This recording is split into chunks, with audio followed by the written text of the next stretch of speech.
now by Jonathan Majors, Kang the Conqueror!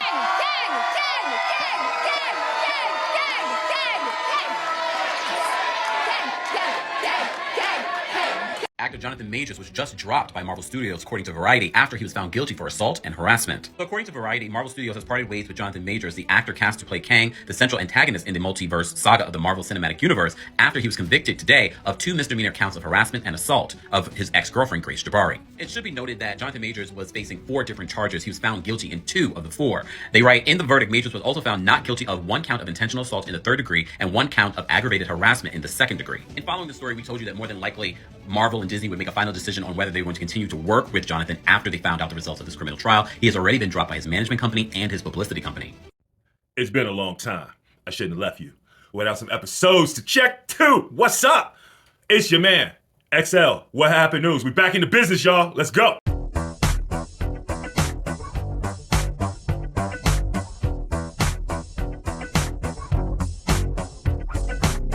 Fumble bag, fumble cash all day.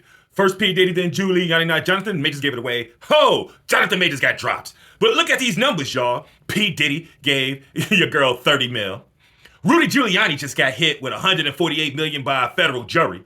And Jonathan Majors just got dropped by Marvel after being found guilty on 2 counts out of 4 for getting beat up by a white woman. It's fumble bag season, y'all. Hey, get rid of this motherfucker hat, man. I ain't doing no Christmas shit. All right, look, we covered the P. Diddy joint a couple episodes ago. If you want to go back, check that out. It's episode 60-something, and we break it down with the whole joint with him and Cassie. But while we were on a little bit of a hiatus, Rudy Giuliani got hit with a $148 million bill. The 2 sisters, Ruby Freeman and her daughter, lit that motherfucker up in court. This dude, who has been a professional lawyer for his entire motherfucking life, a prosecutor, he knows the rules of engagement in court. He refused to follow any of the rules of disclosure. When you are involved in a civil or criminal case, there are documents, information that you are required by law to turn over. If you do not turn it over, the judge has the ability to make a negative inference against you. Even just basically judge against you for like obstructing the case. Because clearly, if you ain't trying to turn over docs, that's basically saying you guilty about some shit. Okay? Don't nobody who's innocent not want to turn over docs. You did something. And Rudy is steady talking shit. I honestly think he's low-key trying to build like an insanity case or something. Because the judge even asked at the end of the trial after he got hit with this shit was like, hey, are you certain your client is, mental capacity is okay? Because this motherfucker's getting tagged. And in case you're wondering, Rudy ain't got $148 million. He owns some properties. He's got a crib that's worth $6 million in New York. He's got like a beach crib or some shit like that. But I don't believe the brother has $148 million. According to the lawyer that represented the Freeman sisters, the women, the mother and daughter, they coming for every penny, baby. They going through everything they can do to get that bread. They coming for their brother. They coming for Rudy. Rudy finna be broke to the broke. Rudy finna start singing like John Legend. Rudy finna say, hey, get me out of this shit. I'm 79. I can't be paying all this shit and going to jail, nigga.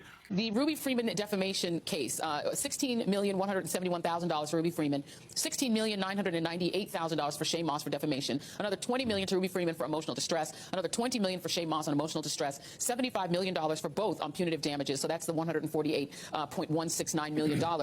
My question is, how are you going to collect? At this moment, Rudy Giuliani owes $500,000 in unpaid taxes. The IRS has a lien on his Palm Beach property. He's selling his Upper East Side apartment. It's on the books. It's on the market for $6 million, but it hasn't been sold yet. And his consulting firm defaulted on a debt for a phone bill. How are you going to collect? Sure. We've already put the pieces in motion for that.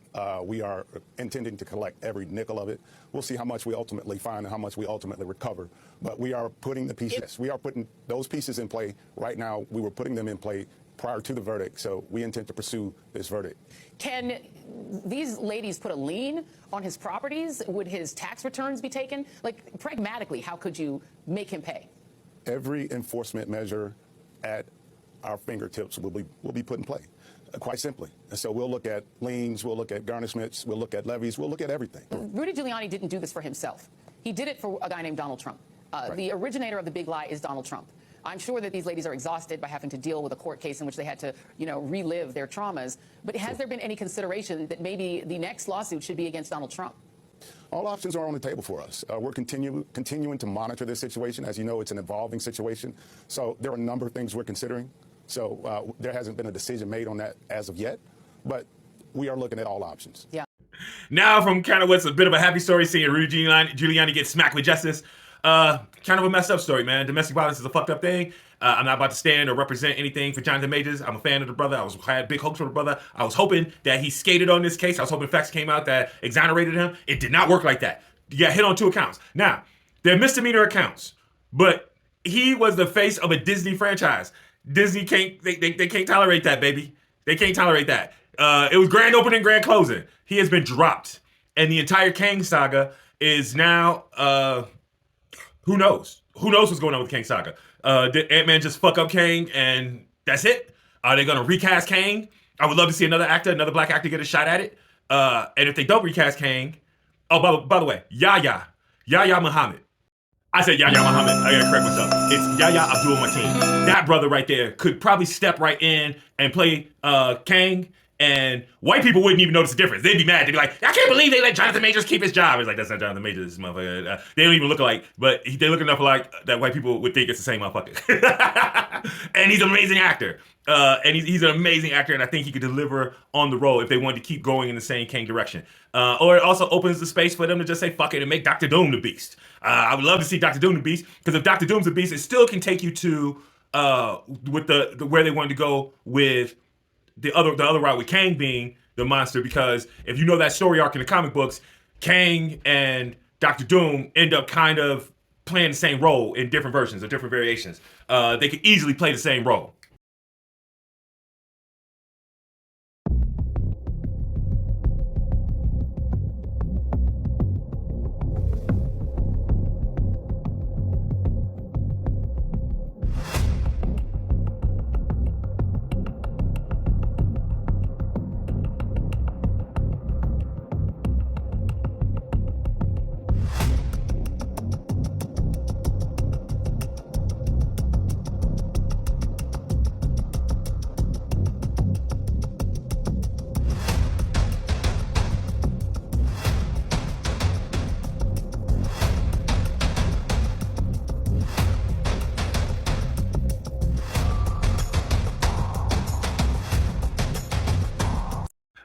I had to change of heart. And some people are probably gonna be hot about this, but it is what it is. I looked at the video because like I said, I kind of avoided all the fucking stuff because there's a lot of speculation and all the stories were like misleading and wrong. I wanted to wait till now till everything came out, and I watched the video, okay, and I heard what the story was, what the facts were in court. She got upset with him because she saw what he thought she thought he was flirting with somebody else. Okay, she went after him. The assault in this case was him getting her off of him.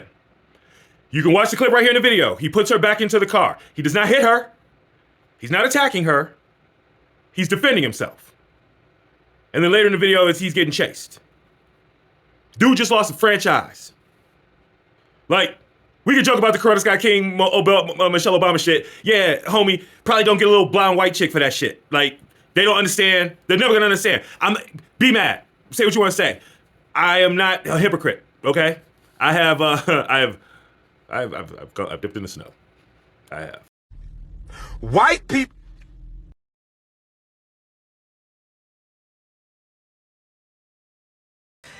As fucked up as it sounds, believe him. That nigga ain't playing. The fuck? I have. Sorry, Black America, it's the truth. But I don't expect the bitch to be Coretta Scott King, okay? I never have that expectation. I expect her to be exactly who she is. And for him to expect her to be that was fucking absurd. That is absurd, we can all agree on that. But I also think that this is absurd. That he was found guilty of anything, because basically what the lesson to be learned from Jonathan Majors apparently is, if your jealous girlfriend accuses you of doing something that they don't like and attacks you, you have to let them attack you. Is the lesson. If I'm wrong, please check me. Check me, please. Please point out what I'm missing. If there are details about this that I'm missing, was he verbally abusive throughout their relationship? Possibly. That's fine. That's not what the fuck he's charged with. That's not why he lost his fucking franchise. You want to be mad about that? That's fair. I'm not here to argue that. And if that's what you're here to argue, we're not having a conversation. Okay? You want to talk to me about this? The thing I want to talk to you about is what he's charged with, what he claimed to do that night in that moment. And what he did in that night in that moment is some bullshit to lose your fucking career over. I'm sorry. It's some bullshit to lose your career over. Johnny Depp wouldn't have lost his career over this. feel the way you want to feel the fuck about it. Johnny Depp would not have lost his career over this. Johnny, they fucking making a new Pirates of the Caribbean right fucking now. What had happened news? Whenever the law gets involved, you wrong. You on the wrong side. You feel me? You on the wrong team. You feel me? Even if the evidence is overwhelmingly in your favor, you still wrong. Yeah. This man got chased by this woman. This man got threatening letters from this woman. You feel me? And guess what? He's guilty of assault. By the way, dating this woman and asking her to be the Michelle to your Barack or the Coretta to your Martin, why didn't you ask her to be the Hillary to your Bill or your Eleanor to your Franklin? He could have asked her to be the Jackie to his John John. In terms of creating and maintaining a husband's legacy, I think Jackie Kennedy and Coretta Scott King did excellent jobs. Heck, he could have asked her to be the Melania to Donald. She doesn't talk a lot, and she doesn't talk a lot. He knew exactly what he was doing using those two examples of that woman. Also, this shows that he has never read or listened to Michelle Obama talk about her relationship with Barack Obama's political career. He hasn't listened to Barack talk about it either. Anyway, he knew exactly what he was doing using those two women as examples that his girlfriend needed to emulate in order to support him, because he is a great man. All right, that's today's episode. I hope you guys have fun. Hey, stay out of trouble. Don't fumble the fucking bag, man. This is Christmas time. Hold the bag. Hold the bag tight. Hope you dig it. We appreciate all of your likes, your follows, your shares, your DMs, the hearts, the stars, the snaps, everything that makes this into something, man. We appreciate it all. Give us the love. You know how this works.